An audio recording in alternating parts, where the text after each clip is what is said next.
about the most beautiful, wonderful book, The Courage to be Disliked, written by great author Ikiro Kishimi and Fumito Koga।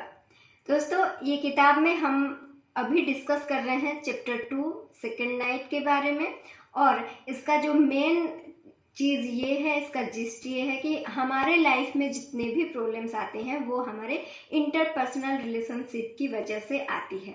और आज हम discuss करेंगे inferiority complex के बारे में, superiority के बारे में, और एक हेल्दी इन्फीरियरिटी कॉम्प्लेक्स क्या होती है उसके बारे में। तो वीडियो के एंड तक ज़रूर बने रहिए।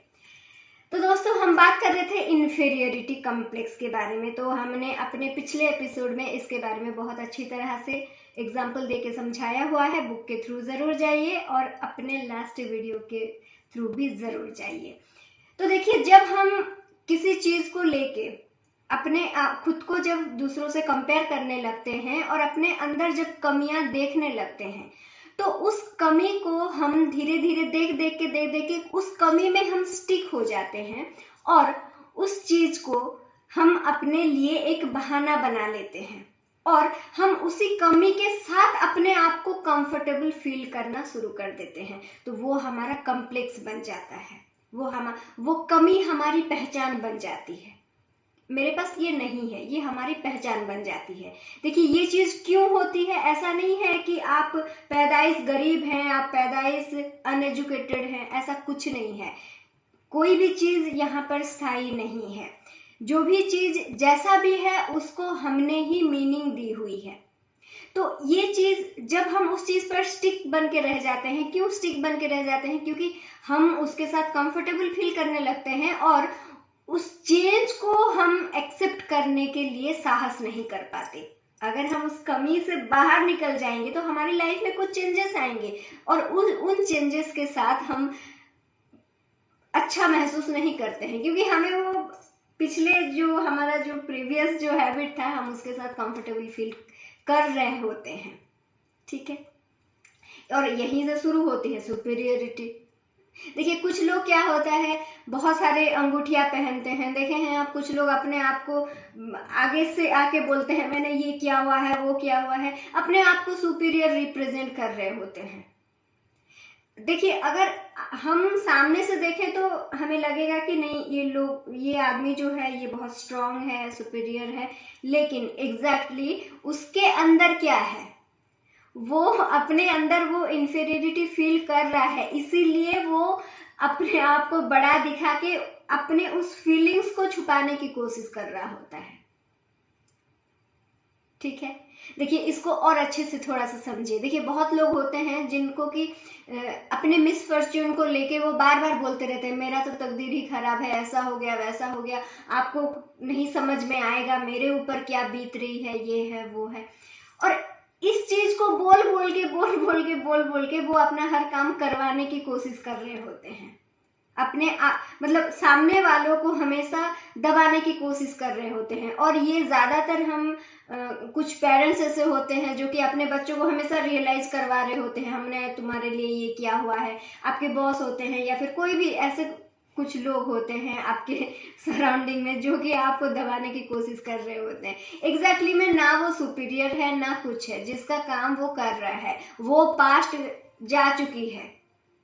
अगर वो कुछ किए थे, सही है, थैंक्स उनको, वो पास्ट जा चुकी है। उसको लेके अभी आपको दबने की ज़रूरत नहीं है और ना ही वो सुपीरियर है।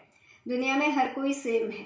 ठीक है, वीकनेस को आप स्ट्रॉन्ग मतलब यूज़ करके आप स्ट्रॉन्ग पॉइंट बनाने की कोशिश मत कीजिए। और अगर आप ऐसा करते हैं, मान लीजिए आप अपनी मिसफॉर्च्यून या बीमारी या फिर कोई वीकनेस को बोल बोल के लोगों से सिंपैथी गेन कर रहे हैं या फिर लोगों के पास सुपीरियर होने की कोशिश कर रहे हैं, लेकिन अंदर ही अंदर आप ज़्यादा मिसफॉर्च्यून, ज़्यादा वही वीकनेस, ज़्यादा वो ख़राब सिचुएशन को अपनी और मैनिफेस्ट कर रहे हैं। सो ऐसा बिल्कुल भी मत कीजिए। उन सारी चीज़ों से निकल जाइए।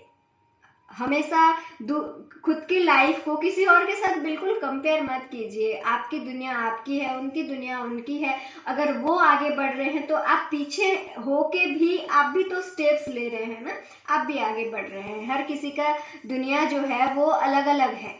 ठीक है, और ये कंपैरिजन जब हम खुद को दूसरों के साथ करते हैं तो ये एक नेगेटिव इन्फीरियरिटी कॉम्प्लेक्स होती है जो कि हमारी डी ग्रोथ करवाती है। लेकिन यही कंपैरिजन अगर हम अपने ही ओन बेस्ट सेल्फ के साथ करना शुरू कर दें तो हम जिंदगी में बहुत आगे जा सकते हैं। अगर हम ये सोचना शुरू कर दें कि चलो इस वजह से मैं कम पढ़ी लिखी हूँ इसीलिए मुझे नौकरी नहीं मिल रही है, चलो मैं और कुछ पढ़ लूँ और कुछ स्किल्स सीख लूँ, है ना। तो ये एक हेल्दी इन्फीरियरिटी कॉम्प्लेक्स होती है जो कि आपको अपनी बेस्ट वर्जन की तरफ लेके जाएगी। सो दोस्तों, कंपैरिजन अच्छी बात है लेकिन दूसरों के साथ नहीं। आप हमेशा ये याद रखिए, हर किसी का रास्ता अलग अलग है, हर कोई अलग अलग है, हर किसी की जिंदगी, हर किसी का स्टोरी, हर किसी का सिचुएशन, हर किसी का वर्ल्ड अलग अलग है। तो आप उनके दुनिया में घुस के अपने खुद को घुसा के दिमाग खराब मत कीजिए, ठीक है।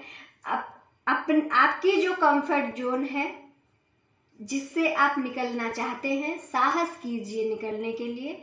जो भी चेंजेस आएंगे उनको अपनाने के लिए साहस कीजिए और अपनी बेस्ट वर्जन के और आगे बढ़ते चलिए, तभी आप अपने ही लिमिटेशन से फ्री हो पाएंगे। नेक्स्ट एपिसोड में हम इसी चीज़ के ऊपर और ज़्यादा चर्चा करेंगे। So till then bye bye and thank you so much for watching.